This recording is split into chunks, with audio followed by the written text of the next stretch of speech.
When I inquired about the summer holiday, I'd paid $37,000 for all to join. My father smirked and remarked, "We already went, just family only." 2 months later, he called me, asking, "The rent's late. Did you transfer the money?" I smiled back and responded, "Family only, recall?" The front door stood impassive, a dark, hollow rectangle swallowing the last rays of twilight. My bags were still in the trunk, and in my hand, the boarding passes for a dream European vacation, a dream that had just shattered into a million pieces, dissolving right there in the fading light of their empty driveway. 6 hours on the road, the whole time picturing their faces, the excited squeals, the gratitude. Instead, there was only silence, a profound, crushing quiet that pressed in on my eardrums. My heart hammered against my ribs, not with the anticipation I'd felt all day, but with a growing, icy dread. I'd had those printed boarding passes clutched tight, my fingers tracing the names, all 6 of us. London, Paris, Rome, Barcelona. Flights, hotels, experiences for every single person. I'd planned every detail, every bistro, every museum, right down to the perfect croissant for breakfast. The idea had been to surprise them, roll up early on departure day, grab a celebratory meal before we headed to the airport together. But pulling into that driveway, seeing the house dark, no suitcases piled by the door, no excited chatter echoing from inside, a chill that had nothing to do with the evening air snaked up my spine. Something felt profoundly, horrifyingly wrong. That's when Mrs. Patterson, my sweet neighbor from across the street, walked over. Her face was a canvas of concern, a puzzle etched into her kind, weathered features. "Oh, honey," she said, her voice soft, almost a whisper of pity. "They left for their trip last week." My stomach dropped like a stone, plummeting through my core, leaving a cold, hollow space behind. The air felt thick, heavy, suddenly suffocating. When I finally got my father on the phone, his response wasn't just dismissive, it was a deliberate blow. That smirk, a tangible thing even through the crackle of the line, was unmistakable. "We already went last week," he drawled, his tone disgustingly casual. "Only for family." The words echoed in that empty driveway, the phone still warm and vibrating against my ear. In that moment, 5 years of memories came crashing over me like a brutal, freezing wave. 5 long, arduous years of being the family bank account, always hoping that this next payment, this next grand gesture, would finally earn me a legitimate seat at their table, a real place in their lives. And here's the thing, it all started so innocently right after college. I was 27, fresh out of school, landed a software engineering job in downtown Chicago, and suddenly I was making more money than I'd ever dreamed possible. My dad, Thomas, had remarried Linda when I was 15, just 3 years after my biological mom died from cancer. He'd promised me back then that Linda and her 2 kids, Sarah and Jake, would become my real family. He even ruffled my hair, just like he used to when I was little, saying, "We're all in this together now, son." But somehow, no matter how much I gave, I always remained on the outside looking in. The financial requests started small. Linda needed $400 for a car repair. Then Sarah wanted $300 for a prom dress. Jake needed new football equipment, $600. Each time, I handed over the cash gladly, desperately hoping it would buy me the acceptance I craved. And it worked, temporarily.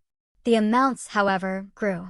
2 years ago, Linda had a medical scare. Surgery insurance didn't fully cover. I wrote a check for $42,000 without a second's hesitation. "You're saving our family," Thomas had said, tears, crocodile tears now I realized, in his eyes. This is what real sons do. Those words echoed in my mind for months, a twisted, deceptive comfort. Sarah's wedding last spring was next. $28,000 for the venue, catering, flowers. "I want you to walk me down the aisle, too," she'd said sweetly, looking up at me with those wide, innocent eyes. "You're like a real big brother to me." But on the day itself, she chose Jake instead, claiming it felt more natural since they grew up together. Then came Jake's college tuition. That hit me hardest, $65,000 over 2 years for his engineering degree at Northwestern. "He's following in your footsteps," Linda gushed, dripping with false pride. You're such an inspiration to him. Yet, Jake barely acknowledged my existence at family gatherings, glued to his phone or making jokes I wasn't included in. This pattern of escalating demands, met with my desperate hope for belonging, perfectly illustrates the psychological phenomenon of the sunk cost fallacy. I had invested so much not just financially, but emotionally, that abandoning the effort felt like admitting defeat, even as the returns on my emotional investment diminished to nothing. I kept pouring money in, convinced the next big gesture would finally change things. Between these huge expenses, there were countless smaller ones.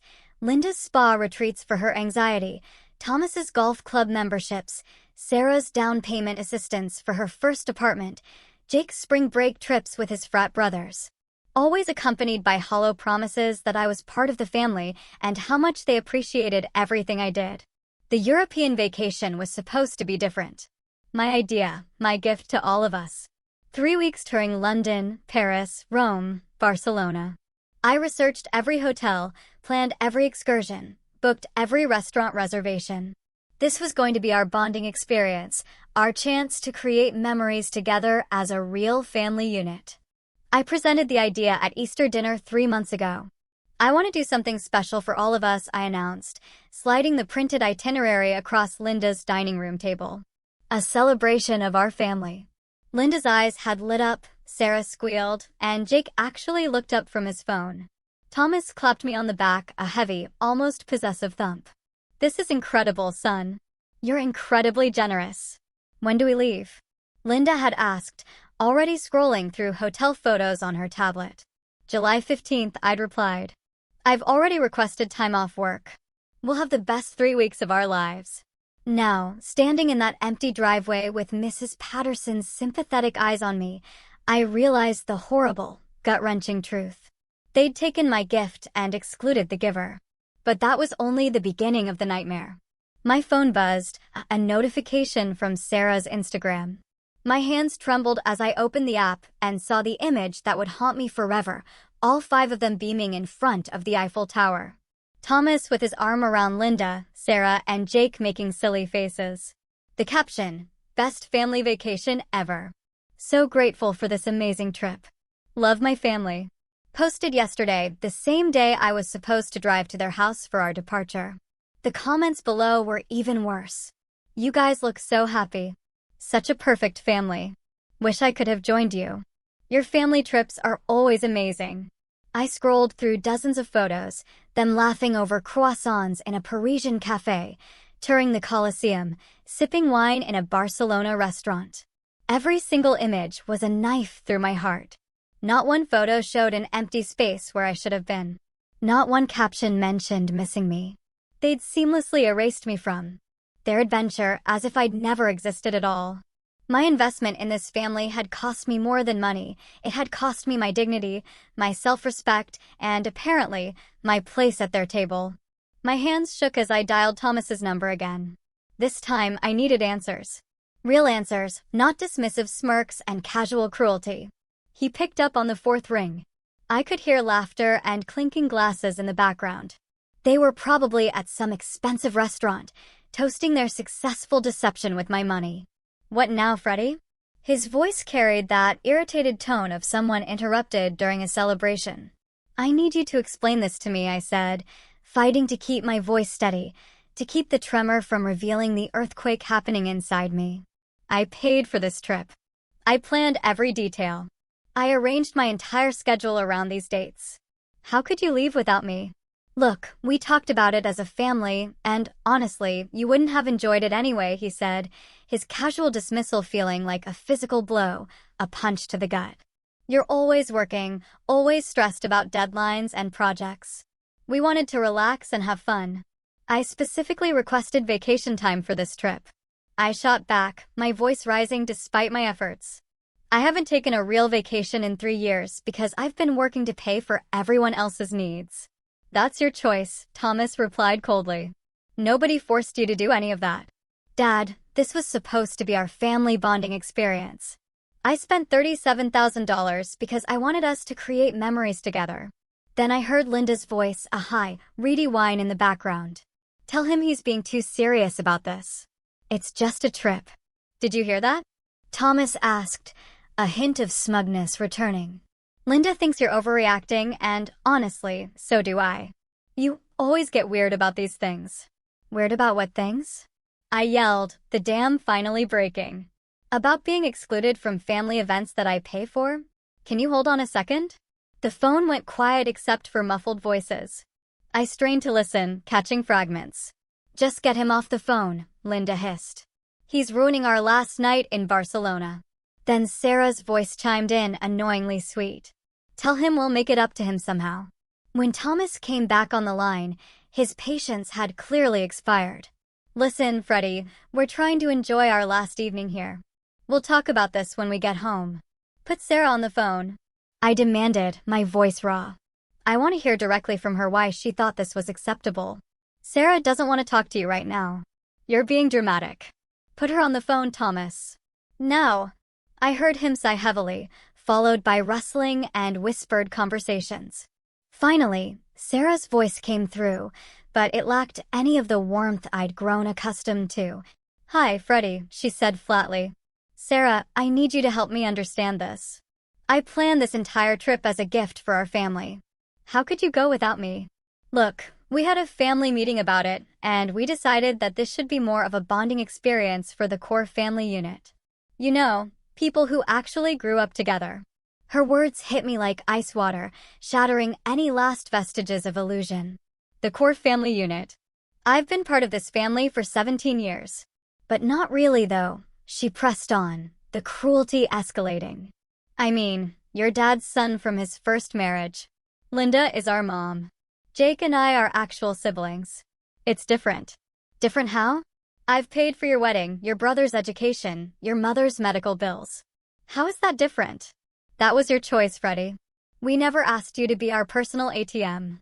The sheer, unadulterated cruelty of her words left me speechless for a moment, my breath catching in my throat.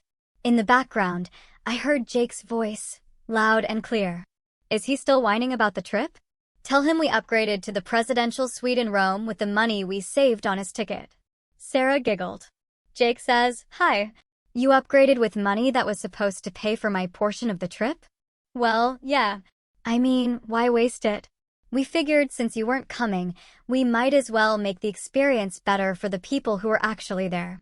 My voice dropped to barely above a whisper, choked with a mix of fury and profound hurt.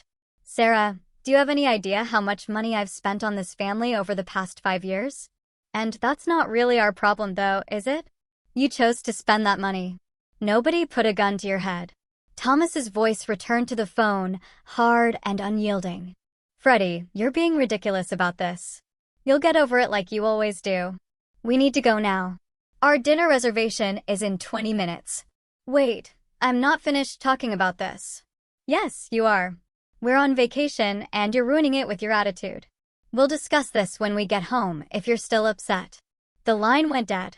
I stood there in the growing darkness of that empty driveway, the cold seeping into my bones, processing the conversation that had just destroyed any illusion I had about my place in this family. They hadn't just excluded me from the trip, they'd excluded me from their consideration entirely. I was a wallet with legs, nothing more. Mrs. Patterson approached cautiously, her face etched with genuine concern. Honey, are you all right? You look like you've seen a ghost. I looked at her kind face and felt a hot sting behind my eyes, tears beginning to form. I think I just realized I never had a family at all. The drive back to Chicago passed in a haze of fury and heartbreak. My vision blurred, not from tears, but from a swirling vortex of anger and despair. By the time I reached my apartment, a grim, unshakable determination had settled over me. I needed to know exactly how deep this betrayal went. What I found next changed everything. I spread my financial documents across my kitchen table like a detective investigating a crime. Credit card statements, bank records, receipts, canceled checks. A paper trail of my generosity and their exploitation. What I discovered made my stomach churn, a sickening lurch of nausea. The credit card I'd given them for emergencies only showed charges I'd never authorized. Linda had been using it for weekly spa treatments at an upscale resort. $8,000 over 6 months for massages, facials, and wellness retreats to manage her stress. Jake's transactions were even more brazen. A $12,000 down payment on a brand new BMW appeared on my March statement. When I'd asked about his transportation, he'd claimed he was still driving the used Honda I'd helped him buy freshman year. Apparently, that wasn't good enough for his image anymore. Sarah's charges revealed a shopping spree that would make a reality TV star blush. $9,000 at furniture stores, clothing boutiques, electronics retailers, all charged to my account without a single phone call asking permission. This systemic pattern of financial exploitation, where one individual leverages another's resources without consent or reciprocity, is a clear form of financial abuse, often seen in cases involving family manipulation. It erodes the victim's autonomy and creates a deep sense of powerlessness, compounded by the emotional manipulation that makes them question their own judgment and value. But the most damaging discovery came when I checked my phone's text message backup. A folder I rarely opened contained message threads that had been accidentally synced from a shared family plan I'd agreed to pay for. The conversation between Sarah and Jake from 2 months ago made my blood boil, my hands clenching into fists until my knuckles were white. Sarah, OMG, Jake, did you see how much money Freddie transferred for Dad's property taxes? 15 grand, just like that. Jake, I know, right? It's like having our own personal bank. Dad's right, though. We should keep milking him until he gets smart. Sarah, do you think he'll ever catch on? Jake, doubtful. He's so desperate to be part of our family that he'd probably sell his kidney if we asked nicely. Remember when Mom called him pathetic for wanting to belong so badly? Sarah, Mom says we can probably get another $50,000 out of him before he realizes what's happening. She wants to redo the kitchen next spring. Jake, should we feel bad about this? Sarah, why? He makes good money, and it's not like we're forcing him to pay for stuff. If he's dumb enough to keep giving us money, hoping we'll love him more, that's his problem, Jake. Jake, true. Besides, it's not like he's real family anyway. They only keep him around because he's useful. The messages continued for weeks, detailing their plans to manipulate me for even larger sums. They'd nicknamed me ATM Freddy and had a running joke about my pathetic need for family approval. Linda had contributed her own messages to a separate thread with Thomas. Linda, I think we can get Freddy to pay for Sarah's honeymoon if we play it right. Just have to make him feel extra included in the wedding planning. Thomas, the boy has always been easy to manipulate. Lost his mother young. Never got over wanting a family to accept him. We'd be stupid not to take advantage of it. Linda, should we invite him to the Europe trip? Thomas, hell no. That's for actual family only. But we'll let him pay for it and then make up some excuse why he can't come. By the time he figures it out, we'll already be gone. Linda, perfect. I've been looking forward to this trip for months. It'll be so much more relaxing without him there trying so hard to fit in. My hands trembled violently as I scrolled through months of these conversations, my stomach heaving. He'd been planning my exclusion from the very beginning, even as they smiled to my face and accepted my money. The final blow came in the form of a voice message that had been accidentally sent to my number instead of Sarah's. Jake's voice, drunk and careless, slurring words. Hey Sarah, I'm recording this because I'm too wasted to type, but I wanted to tell you what Dad said at dinner tonight. He thinks we should keep milking Freddie for at least another year or two. Mom agrees. He says he's so pathetic, wanting to belong to us, that we can probably squeeze him for whatever we need. Dad's planning to ask him to invest in that rental property deal next month. $50,000 minimum. Can you believe how stupid he is? Like, we literally call him ATM Freddy to his face sometimes, and he just laughs like it's funny.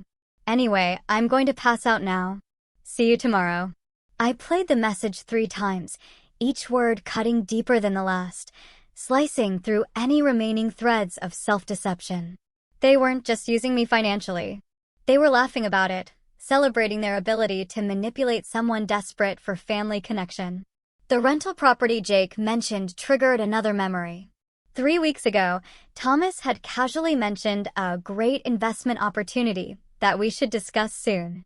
I'd assumed it was another attempt to include me in family financial decisions, to finally pull me into the fold. Now, I realized it was just their next scheme to extract money from their personal ATM. I spent the rest of the night calculating the total damage, the numbers blurring through my tired, furious eyes. Over the past 5 years, I'd given this family nearly $200,000 in various forms. Money I could have used to buy my own house, start my own business, or build a real future for myself. Instead, I'd funded their luxurious lifestyle while they mocked me behind my back. As dawn broke over Chicago, painting the sky in shades of bruised purple and gray, I made a decision that would change everything. I wasn't going to be ATM Freddy anymore. It was time for the family bank to close permanently. 2 months passed in blessed, glorious silence. No requests for money, no fake family invitations, no manipulative phone calls. I started to think they'd finally gotten the message and would leave me alone. I was wrong. The calm before the storm was about to break with terrifying force. Thomas called on a Tuesday morning in September while I was reviewing code at my office. His voice carried that familiar, honey-wheat tone he used when he needed something expensive. "Freddy, good to hear your voice, son. How's work treating you? What do you want, Thomas?" I kept my response cold and direct, every muscle in my jaw tight. Now, that's no way to greet your old man. "I just called to check on my boy." "You can, but you won't." "What's the emergency this time?" His chuckle sounded forced, thin, and reedy. "You know me too well. Listen, we've got a little situation with the rental property, and I was hoping you might be able to help us out." The rental property. Jake's drunken voicemail. They were following their script perfectly. "What kind of situation?" I asked, curious to see how elaborate their lie would be. "Well, the tenants we had lined up fell through at the last minute. Real deadbeats. It turns out they've been living there for 2 months without paying a dime in rent. And now they've disappeared completely. Left the place a mess, too. That's unfortunate. What does this have to do with me?" My voice was flat, devoid of emotion. "The mortgage payment is due next week, and with the lost rental income, we're short about $4,000. I hate to ask, but could you spot us just this once? We'll pay you back as soon as we get new tenants in there." I leaned back in my office chair, a sardonic smile playing on my lips, amazed by his audacity. "Let me get this straight. You want me to pay the mortgage on property that you own because your tenants didn't pay rent? It's not quite that simple, son. This is a family investment. We all benefit when the property appreciates in value." "Interesting. I don't recall investing in any rental property." "Well, not directly, but it's your family. What's good for the family is good for you, too." Before I could respond, I heard Linda's voice in the background, and Thomas put the phone on speaker. "Freddy, honey, it's Linda." Her voice trembled with what sounded like genuine distress, but I knew it was an act. "I'm so sorry to bother you with this, but we're really in a bind here.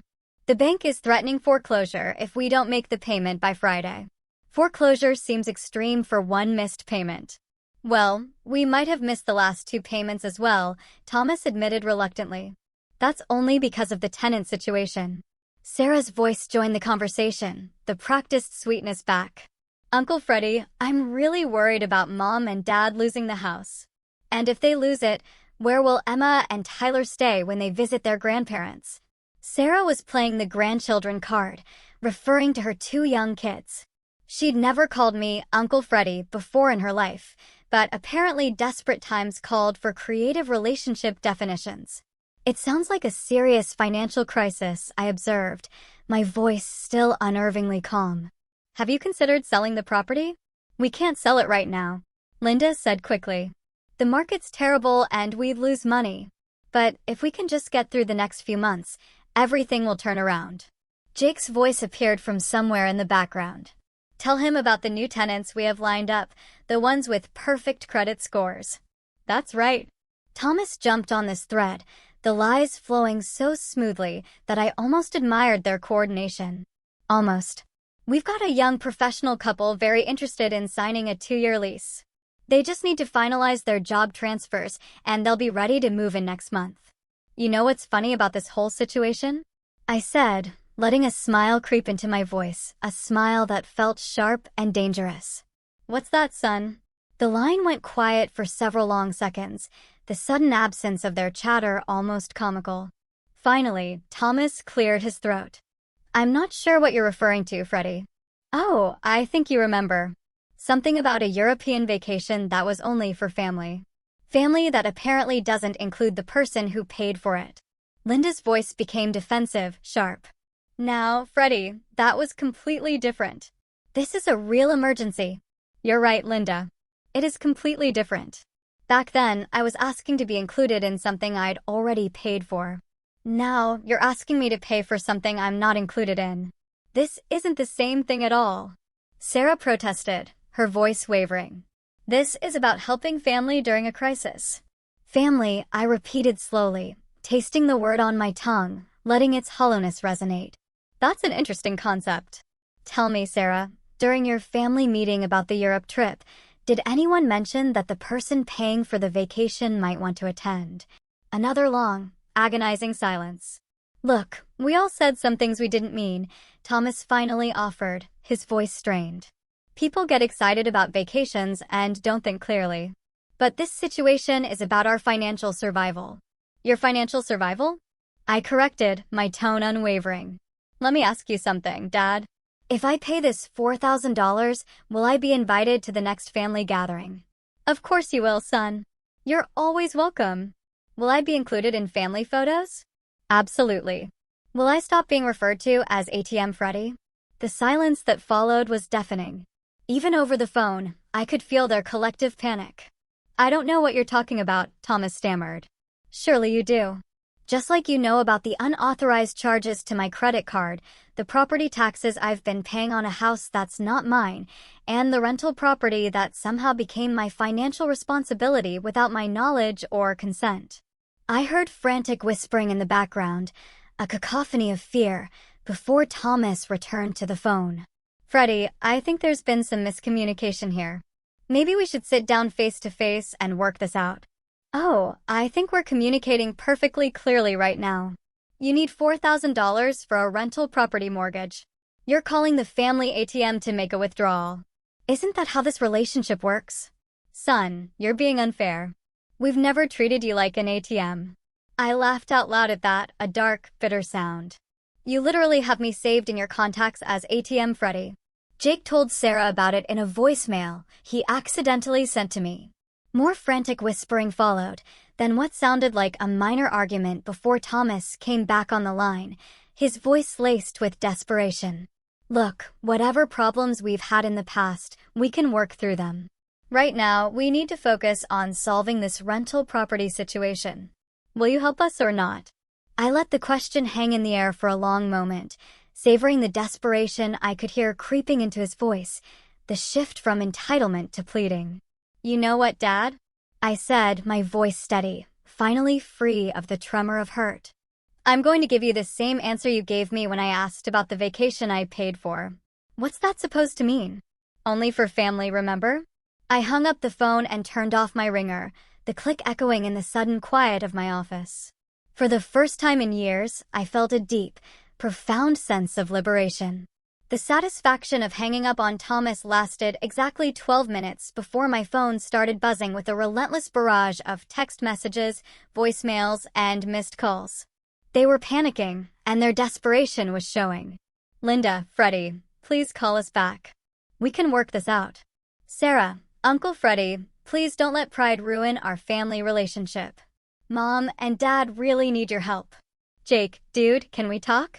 I think there's been some misunderstandings. Thomas left a voicemail that started angry and ended pleading. Freddie, I don't know what's gotten into you, but this childish behavior needs to stop. We're family, and family helps each other. Call me back immediately. But I wasn't interested in their panic. I was interested in justice. I drove to my cousin Marcus's law office during my lunch break. Marcus was my mother's nephew, a successful attorney who specialized in financial crimes and family law.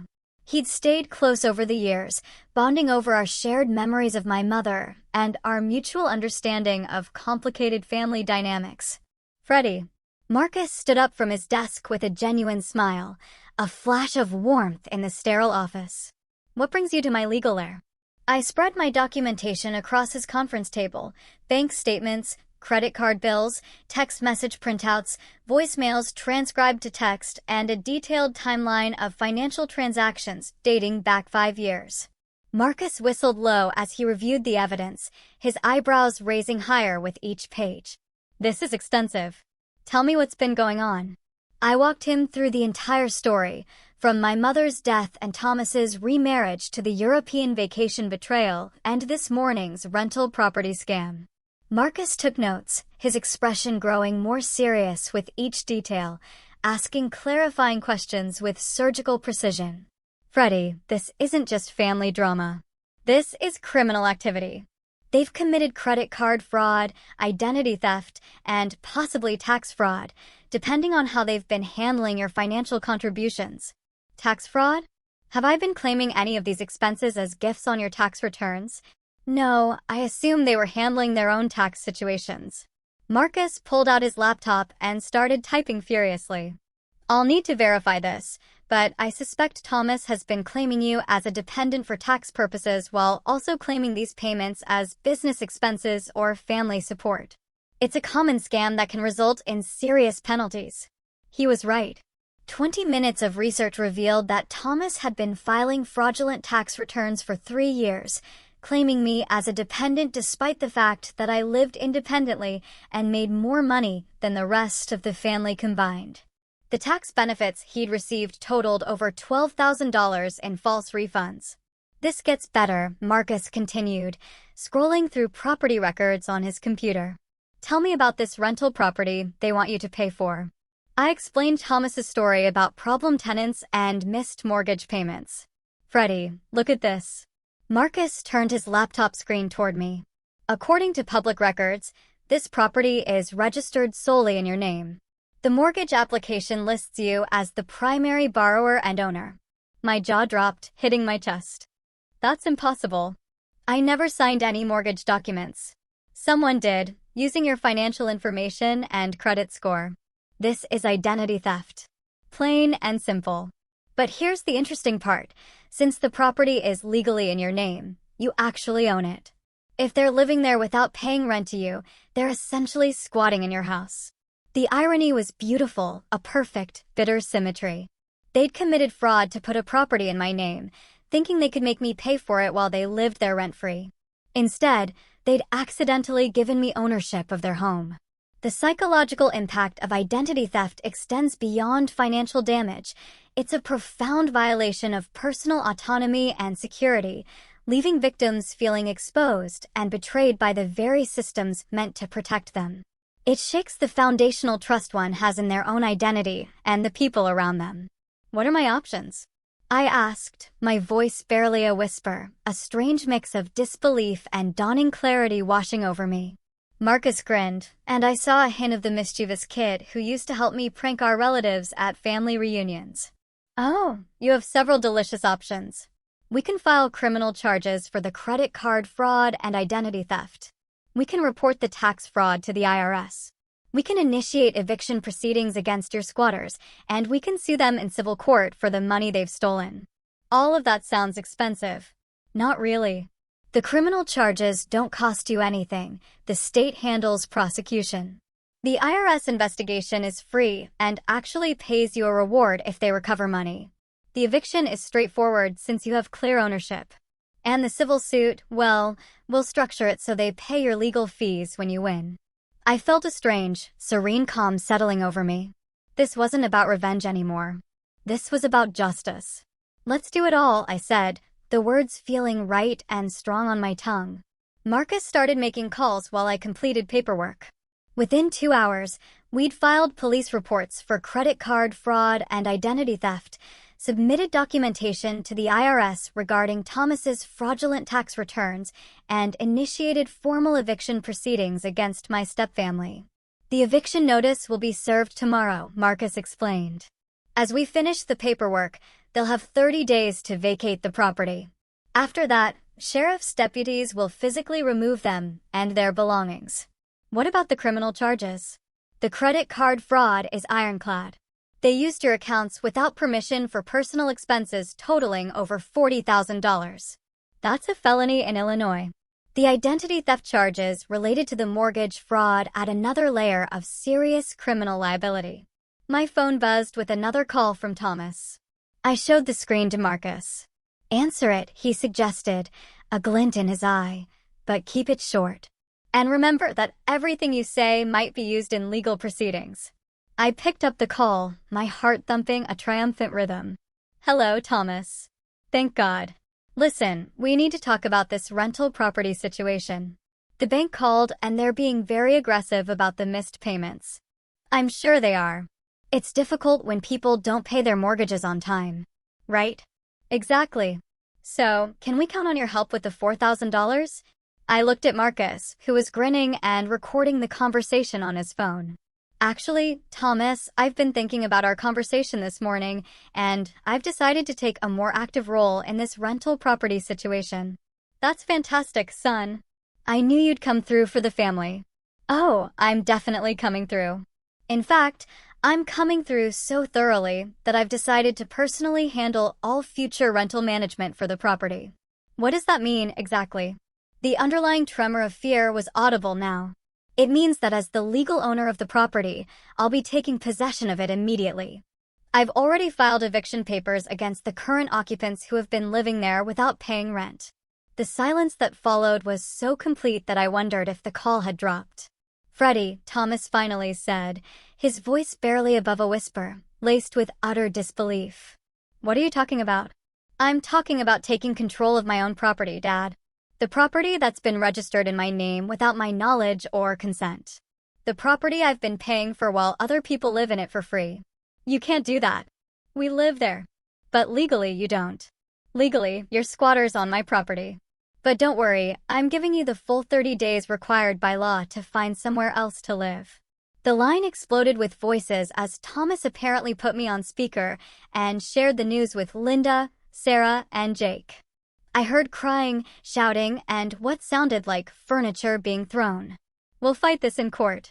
Thomas yelled into the phone, his voice hoarse with fury. Good luck with that, I replied calmly, my own voice a cool, collected counterpoint to their chaos. I'll see you there. Oh, and Dad, you might want to call a criminal defense attorney too. The police will probably want to talk to you about those credit card charges and the mortgage fraud. I hung up and turned to Marcus, a profound sense of satisfaction washing over me. How long do you think it will take to resolve all of this? The criminal cases could take months, but you'll start seeing results immediately. The eviction will be final in 30 days. The IRS moves quickly on clear-cut fraud cases like this, and the civil lawsuit should settle out of court once they realize how much evidence we have. As we shook hands outside his office, Marcus clapped me on the shoulder. Your mom would be proud of you for standing up for yourself like this. She always worried that you were too generous for your own good. Walking back to my car, I felt lighter than I had in years. The family bank wasn't just closed. It was about to foreclose on the people who had been robbing it blind. The next morning brought chaos to my stepfamily's world, and I had front-row seats to watch it unfold. The eviction notice was served at 8:30 a.m. by a sheriff's deputy. According to the incident report Marcus obtained later, Linda answered the door in her bathrobe and immediately began screaming about mistakes and misunderstandings. The deputy calmly explained she had 30 days to vacate. By 9 a.m., my phone started ringing. Thomas called first, his voice shaking with pure, unadulterated rage. Freddie, what the hell do you think you're doing? You can't just throw your family out on the street. I'm not throwing family out on the street, I replied calmly, sipping my morning coffee, the aroma filling my apartment. I'm evicting people who have been illegally occupying my property without paying rent. This is our home. We've lived here for 2 years in a house registered in my name, purchased with money stolen from my credit cards while I unknowingly paid the mortgage payments. That's called fraud, Thomas. We never stole anything from you. Tell that to the police detective who called me an hour ago. Apparently, credit card fraud involving amounts over $10,000 gets priority attention from the Financial Crimes Unit. I could hear Linda crying in the background, wailing about how they were going to end up homeless. The irony wasn't lost on me. They'd shown no concern about my emotional homelessness when they excluded me from the family I'd been financially supporting. Sarah called next, alternating between tears and fury. Freddie, how can you do this to us? Emma and Tyler are going to lose their grandparents' house. Their grandparents should have thought about that before they committed felony fraud. This is about revenge, isn't it? You're still upset about the stupid vacation. This isn't about revenge, Sarah. This is about consequences. Actions have results, and your family's actions have finally caught up with you. We can pay you back for everything. Just drop the charges and let us stay in the house. Pay me back with what money? The money you've been stealing from me? The money you don't have because you've been living beyond your means using my credit. Jake's call came an hour later, and his approach was entirely different. Freddie, dude, I think we need to meet face to face and work this out. Man to man. There's nothing to work out, Jake. Everything is already in motion. Come on, man. We're family. Family doesn't do this to each other. You're right. Family doesn't exclude each other from vacations they paid for. Family doesn't steal credit card information. Family doesn't commit mortgage fraud. Family doesn't call each other ATM Freddy behind their back. I think I was drunk when I left that voicemail. I didn't mean any of that stuff. Which part didn't you mean? The part where you called me pathetic for wanting family acceptance? The part where you bragged about milking me for money? Or the part where you said I wasn't real family anyway? The silence stretched for nearly a minute, thick with unspoken truths, before Jake hung up without another word. But the real entertainment came when the IRS investigation kicked in high gear. Marcus called me that afternoon with an update that made me smile. The IRS auditor assigned to Thomas's case is apparently very thorough, Marcus reported, a note of satisfaction in his voice. They're not just looking at the fraudulent dependent claims. They're examining all of his financial records for the past 5 years, including the rental property income he failed to report and the gift tax implications of all the money you've been giving them. Gift tax implications. When you give someone more than $15,000 in a year, it triggers federal gift tax requirements. Thomas should have been reporting these transactions, but he wasn't. The penalties for unreported gift income can be substantial. That evening, I received a call from a number I didn't recognize. When I answered, Linda's sister, Janet, was on the line. Freddie, I hope you don't mind me calling. Linda gave me your number because she's too upset to talk. What can I do for you, Janet? I'm trying to understand what happened here. Linda is saying you've kicked them out of their house and had Thomas arrested.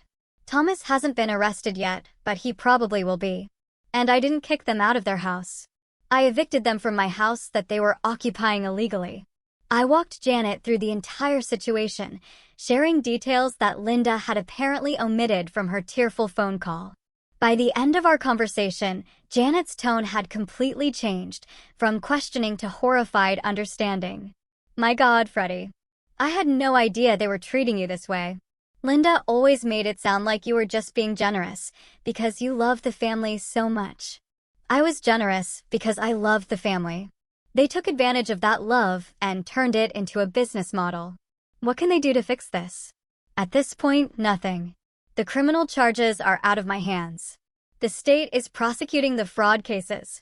The eviction is a legal matter between a property owner and illegal occupants. The only thing they can control is how they handle the consequences of their actions. 2 weeks later, Thomas was arrested at his workplace and charged with multiple counts of credit card fraud and identity theft. Linda had a complete breakdown and was briefly hospitalized for what her doctor described as an anxiety-induced nervous episode. Sarah's husband, David, called me to ask if there was anything he could do. David, I appreciate the call, but this isn't something that can be resolved with a conversation. Your wife and her family committed serious crimes against me for years while pretending to love me. The legal system is handling it now. But surely there's some way to work this out privately. Sarah is worried about how this will affect the kids. Sarah should have worried about how her actions would affect her kids before she decided to commit fraud. Those consequences belong to her, not to me. The most surprising call came from Jake 3 weeks after the eviction notice was served. He was crying, his voice thick with tears and genuine remorse. Freddie, I need to tell you something. I've been thinking about everything that happened and I realize how horrible we were to you. Okay. No, I mean really horrible. I've been talking to a therapist about it, and she helped me understand that what we did wasn't just mean, it was abusive. We emotionally abused you for years while stealing your money." I didn't respond immediately, curious to see where he was going with this. The silence stretched, tense and expectant. "The thing is, I don't think any of us really understood how much you were hurting. We got so used to seeing you as this successful guy who could afford to help us that we stopped seeing you as a person with feelings." That's an interesting observation, Jake. I know this doesn't fix anything. And I know you probably hate me now, but I wanted you to know that I understand what we did was wrong. Really wrong. And I'm sorry. It was the first genuine apology I'd received from any of them. And it came from the person I'd expected it from least. I appreciate you saying that, Jake. It means something. Do you think there's any way we could have a relationship again someday? Like a real relationship where I don't treat you like garbage? I thought about his question for a long time before answering. I think that depends entirely on whether you become the kind of person who deserves a relationship with me.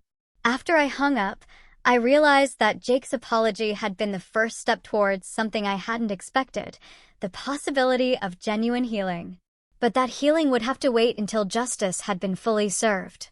6 months later, I sat in my lawyer's office, the faint scent of coffee and old paper in the air, reviewing the final settlement documents that would close this chapter of my life forever. The criminal cases had proceeded exactly as Marcus predicted. Thomas pleaded guilty to multiple counts of credit card fraud and identity theft in exchange for a reduced sentence of 18 months in minimum security prison and 5 years of probation. The plea deal required him to make full restitution for the money he'd stolen, which totaled $43,000 once interest and penalties were calculated. Linda pleaded guilty to lesser charges related to her use of my credit cards and received 2 years of probation plus community service. The stress of the legal proceedings had genuinely affected her health, and the judge took her medical condition into account during sentencing. The IRS investigation had been even more devastating for them financially. Thomas owed $12,000 in fraudulent tax refunds, plus penalties and interest totaling another $8,000. The agency had also discovered unreported income from various sources, adding another $15,000 to his tax debt. But the most satisfying resolution involved the rental property. After the eviction was finalized, I'd sold the house for a substantial profit. The real estate market had improved significantly since Thomas had fraudulently purchased it in my name, and the sale netted me $68,000 after paying off the mortgage and legal fees. I used part of that money to establish a small scholarship fund at my old high school in memory of my mother. The rest went into investments that would secure my own financial future rather than funding someone else's fantasy lifestyle. Marcus slid the final papers across his desk. "Everything's wrapped up, Freddie. The restitution payments are being handled through the court system, so you don't have to deal with them directly. The tax liens against Thomas ensure that you'll receive every penny you're owed, even if it takes years." What about the civil lawsuit? Settled out of court last month. They agreed to pay an additional $25,000 in damages and legal fees rather than risk a jury trial. Between the criminal restitution, the civil settlement, and the property sale, you've recovered more money than they originally stole. I signed the final documents, the pen feeling heavy in my hand, and felt a monumental weight lifting from my shoulders, a lightness I hadn't known in years. So, it's really over. The legal part is over. The personal part is up to you. Marcus was right. Over the past 6 months, I'd received several attempts at communication from my stepfamily. Some came through intermediaries like Janet or David, but a few had been direct. Sarah had written me a long letter acknowledging the pain they'd caused and expressing genuine remorse for her actions. She'd enclosed photos of Emma and Tyler with a note saying she wanted them to know their Uncle Freddie someday, but only if I was willing to be part of their lives again. Jake had continued seeing his therapist and had sent me updates on his progress every few weeks. He'd gotten a job at an engineering firm and was paying his own way for the first time in his adult life. His messages showed genuine growth and self-awareness that surprised me. Even Thomas had written from prison, though his letter was more focused on self-pity than genuine accountability. He'd asked for my forgiveness while simultaneously claiming that his actions had been motivated by desperation rather than greed. Linda's approach had been different. She'd asked Janet to invite me to family therapy sessions where we could work through our conflicts with professional guidance. I declined, but the gesture suggested she understood that their behavior had been fundamentally wrong.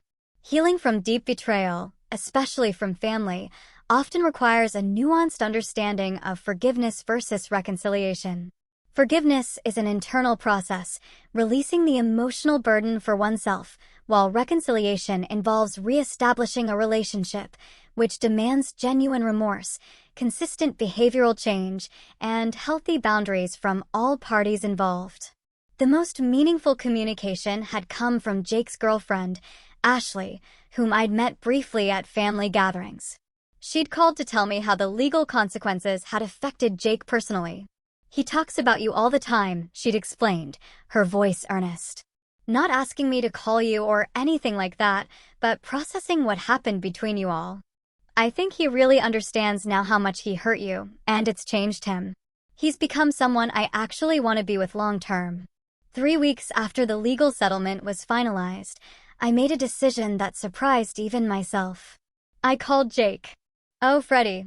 His voice carried shock and hope in equal measure, a raw, vulnerable sound. "I got your latest letter," I said. "The one about your promotion at work?" "Yeah, I wasn't sure if you were still reading them." "I read all of them, and I've been thinking about what you wrote about taking responsibility for your choices. I meant every word of that." "I believe you did. That's why I'm calling. I want to meet for coffee and talk about what a real relationship between us might look like." The silence that followed was filled with what sounded like Jake crying, soft, choked sobs. "Are you serious?" he finally managed. "I'm serious about exploring the possibility. No guarantees, no instant forgiveness, but I'm willing to see if you've genuinely changed." We met the following Saturday at a quiet coffee shop in downtown Springfield. Jake looked different, older, more serious, less entitled.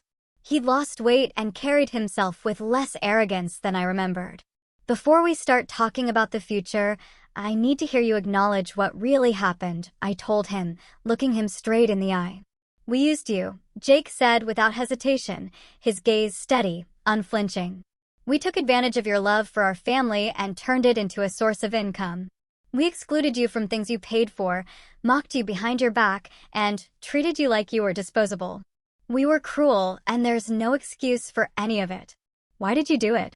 Jake thought about his answer for a long time, his eyes distant, lost in painful reflection. "Honestly, because we could. You wanted family so badly that you'd put up with anything, and we exploited that weakness. It was easier than treating you with respect. Do you understand why that was wrong?" "I understand that it was abusive. My therapist helped me see that what we did to you was a form of financial and emotional abuse. We isolated you, manipulated you, and made you doubt your own worth." The conversation continued for 2 hours, covering years of hurt and misunderstanding. Jake didn't make excuses or try to minimize their actions. He owned everything completely, every painful truth. As we prepared to leave, Jake asked the question I'd been expecting. "Do you think Sarah and I could earn your forgiveness someday?"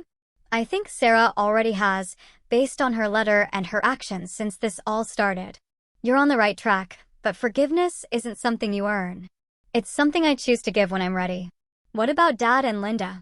I considered his question carefully. "Your father's letter showed me that he still doesn't understand what he did wrong. He's sorry he got caught, not sorry he hurt me. Linda seems to understand better, but I'm not sure she's capable of the kind of change that would make a relationship possible." "That's fair. They've got a lot more work to do on themselves." 6 months later, Sarah and I began rebuilding our relationship, slowly, carefully. She brought Emma and Tyler to visit me in Chicago, and we spent an afternoon at the Children's Museum. Watching her interact with her kids, I could see genuine changes in her character. She was teaching them about respect, consequences, and treating people with kindness. Jake and I developed an email correspondence that gradually grew into occasional phone calls and eventually regular meetings.